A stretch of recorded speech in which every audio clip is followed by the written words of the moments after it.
क्योंकि आज माननीय बहन जी ने कुछ बातों को हम लोगों को जानकारी देके बता के माननीय बहन जी ने भेजा है। तो मैं आप सभी लोगों से निवेदन करेंगे कि जिन मुद्दों पर बात होने जा रही है, आप लोगों की उपस्थिति बहुत अच्छी रही है। इसके लिए विधानसभा कमेटी हो, चाहे यहाँ का आयोजक साथी हो, चाहे बूथ वाइज जिनकी ड्यूटी लगी थी, उनको भी बहुत बहुत धन्यवाद, आभार प्रकट करता हूँ। और साथियों, आप सभी लोग समय दें कि पूरी बात सुन करके जाएंगे। जैसे नंबर 1, इस देश में तमाम राजनीतिक दल थे, तो फिर बहुजन समाज पार्टी बनाने की जरूरत क्यों पड़ी? पहली बार 1952 से वोट पड़ना शुरू हुआ और बीएसपी का गठन हुआ 84 में, 1984 में। यानी 1952 से लेकर के 1984 तक 32 साल बीत गया।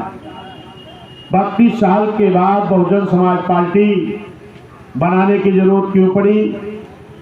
क्योंकि इस देश में जो देश का संविधान बना है, इस संविधान को डॉक्टर B.R. अम्बेडकर साहब ने बड़ी मेहनत से अथक प्रयास करके इस देश के संविधान को बनाने का काम किया।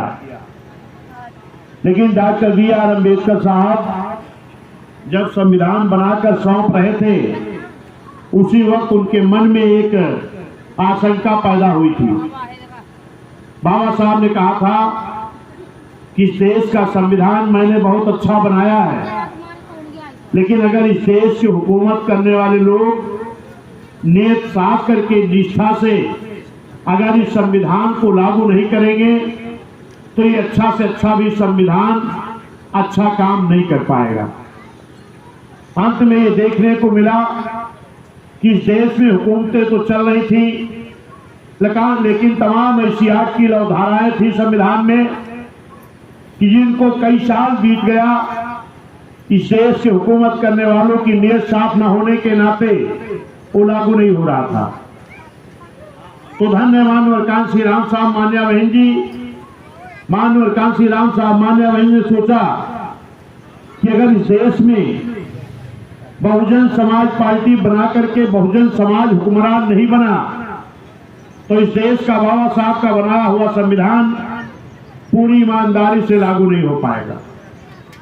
इस नाते इस देश का संविधान जो बाबा साहब बना करके गए थे, वो संविधान पूरी निष्ठा ईमानदारी से लागू हो, इसके लिए माननीय कांसी राम साहब मान्या बहन जी ने बहुजन समाज पार्टी का गठन किया।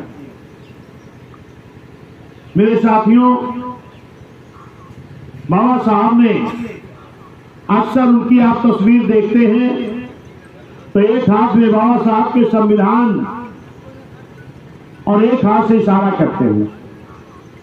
क्या इशारा करते हैं कि मैंने बड़ी मेहनत से इस संविधान में सभी जाति धर्म समाज के लोगों को वोट का अधिकार दिया हूं।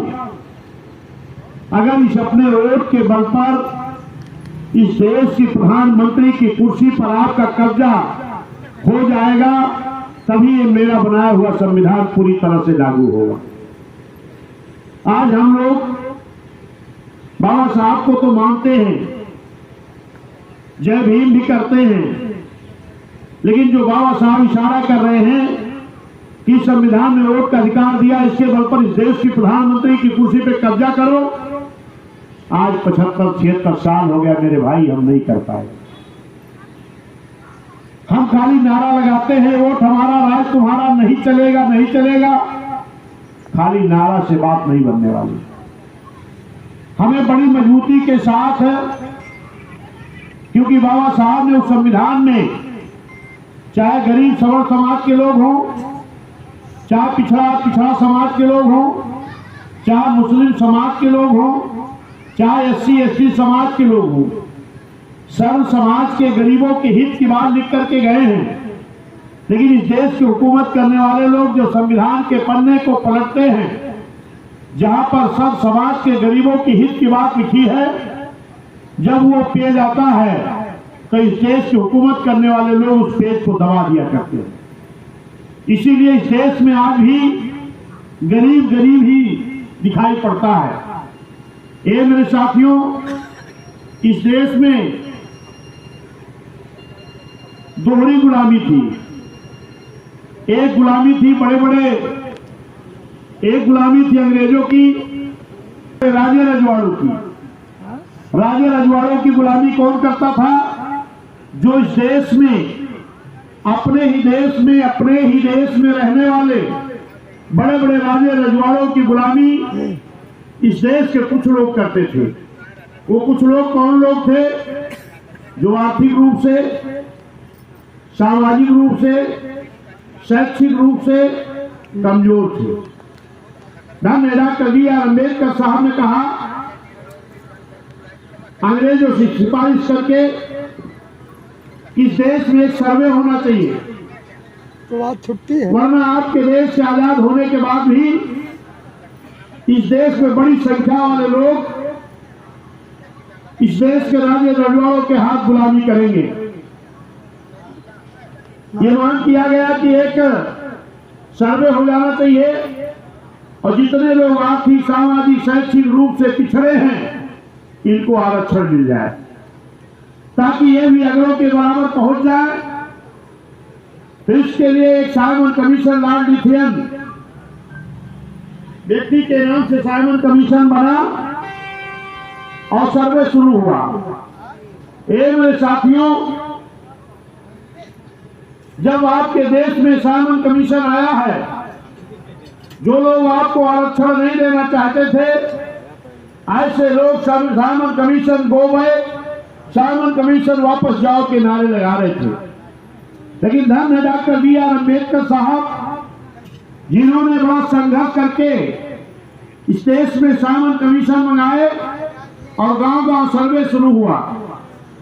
Doctor B.R. अम्बेडकर साहब उस सर्वे कमेटी के सदस्य भी थे। दिन भर तो सर्वे कराते थे और रात में उन पिछड़ों के मोहल्ले में जाते थे और जाकर के क्या कहते थे कि कल आपके गांव में भी सर्वे करने वाले लोग आएंगे, आप भी अपनी सच्चाई बता देना ताकि आपको भी आरक्षण मिल जाए। ये मेरे साथियों, जैसे बाबा साहब उस गांव से बाहर निकलते थे, तैसे उस गांव में वो लोग भी पहुंच जाते थे जो आपके दुश्मन थे, जो आपको आरक्षण नहीं देना चाहते थे, और साइमन कमीशन की सूची में नाम दर्ज कराते तो आप SC में हो जाओगे, ST में हो जाओगे, छोटी जाति में हो जाओगे। ये मेरे साथियों, जिन लोगों ने बाबा साहब की बात को माना, जिनका नाम सूची में दर्ज हुआ, तो समतल एरिया के लोगों का सूची में नाम दर्ज हुआ तो अनुसूचित जाति में हो गए। पहाड़ी क्षेत्रों का नाम जो सूची में दर्ज हुआ तो अनुसूचित जनजाति में हो गए। लेकिन साथियों, जिन लोगों ने अपने बाबा साहब की बात को नहीं माना, अपने दुश्मनों की बात को माना, वो क्या रह गए? पिछड़े के पिछड़े। तमाम हमारे बैकवर्ड समाज के लोग कहते हैं कि बाबा साहब को आरक्षण SC ST को दे करके गए, हमें नहीं दे गए। ऐसे मैं अपने बैकवर्ड के लोगों को बताना चाहता हूं कि आपको जानकारी नहीं है। बाबा साहब जितने भी लोग आर्थिक, सामाजिक, शैक्षिक हर तरह से पिछड़े थे, उनका सर्वे करा रहे थे। जिन लोगों ने बाबा साहब की बात को माना वो SC और ST में हो गए, और जो अपने दुश्मनों की बात को माने, बाबा साहब की बात को नहीं माने, वो पिछड़े के पिछड़े रह गए। वही आज है कौन? यादव, कुर्मी, पटेल, पाल, मौर्य, प्रजापति, विश्वकर्मा, राजभर, निषाद, नाई, बढ़ई, लोहार, चौहान, ये जो बैकवर्ड कहे जाते हैं, जो पिछड़े कहे जाते हैं, संविधान में व्यवस्था दिया गया। और पहली बार वोट कब पड़ा? 1952 में। और 1952 में ही जब वोट पड़ने के बाद हुकूमत आई तो एक पिछड़ों को आरक्षण देने के लिए एक लॉर्ड लिथियन नामक व्यक्ति की कमेटी बनी। एक काका कालेलकर आयोग की एक कमेटी बनी, और उस काका कालेलकर आयोग की कमेटी कब बनी? 1952 में। उसकी रिपोर्ट कब आ गई? 57 में। लेकिन ये मेरे